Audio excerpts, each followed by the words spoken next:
लोकसभा निवडणुकीचं बिगुल वाजलं। 19 एप्रिल ते 1 जून मध्ये 7 टप्प्यात लोकसभा निवडणूक। 4 जूनला ठरणार केंद्रातलं नवीन सरकार।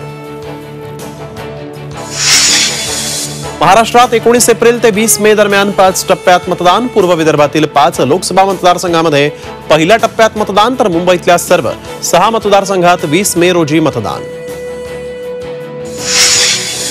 20 मे रोजीच्या मतदानात सत्ताधारी भाजपचे 12 वाजवा। उद्धव ठाकरेंचं मुंबईकरांना आवाहन। निवडणूक रोख्यांच्या नावाखाली भाजपनं खंडणी वसुली केल्याचाही आरोप।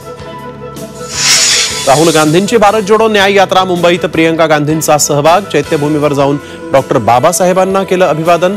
उद्या शिवाजी पार्कवर समारोप सभेत इंडिया आघाडीचं शक्ती प्रदर्शन।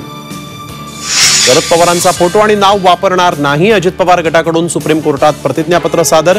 सुप्रीम कोर्टात पुढील सुनावणी 19 मार्चला। आचारसंहितेआधी राज्य सरकारचा निर्णयांचा धडाका। रिक्षा टॅक्सी चालकांच्या कल्याणासाठी महामंडळाची स्थापना। सरकारी मालमत्ता विद्रुपीकरणासाठी 1 वर्ष कारावासाची तरतूद।